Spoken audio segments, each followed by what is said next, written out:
Everyone, I just want to encourage us with something. You know, we all have this saying that, which is in the Bible. God says He has a plan for us. But at the same time, God has a plan for our life and our personal world. But it depends on how we first take control of the decisions and everything we make every single day. And, they say life is not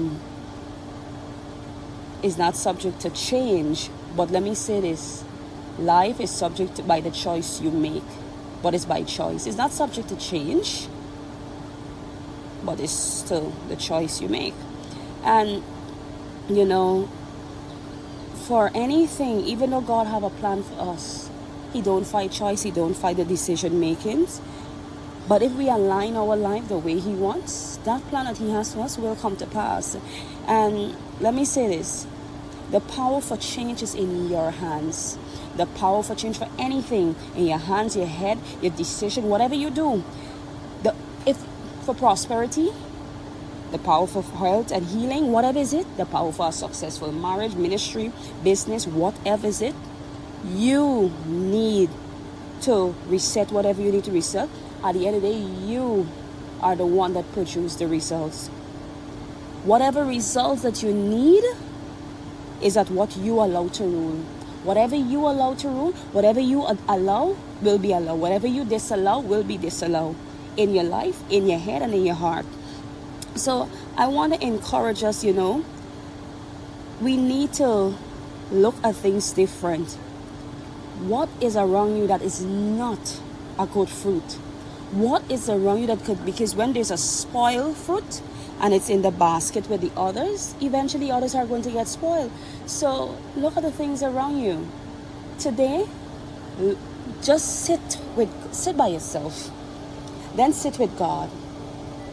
And just look at the things around you that doesn't line up with the plan, the purposes that God has for you.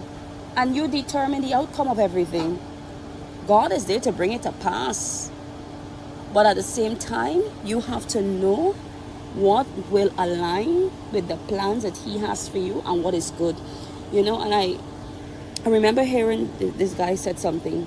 This generation see the things of the devil. It's marked, I am the devil, and calling it good. And the things that is of God or the things that is of good, that will align their destiny, their life, or bring them into a place of an expected end, they call it bad.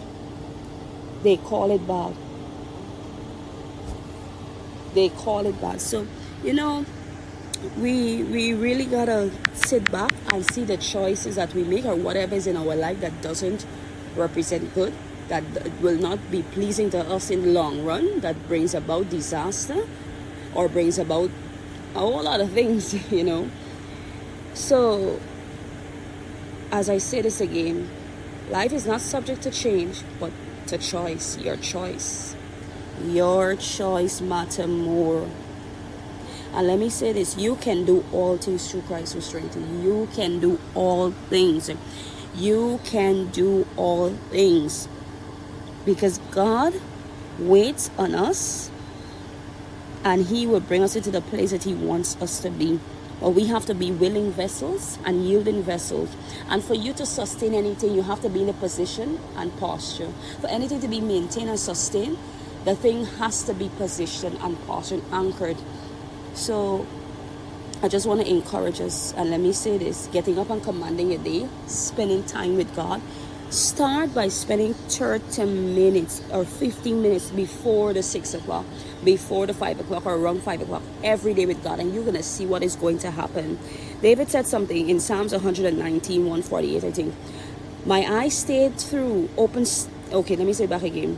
My eyes stay open through the watches of the night, and I may meditate on your promises. So, you have to spend that time with God. Jesus, go away and spend time with God.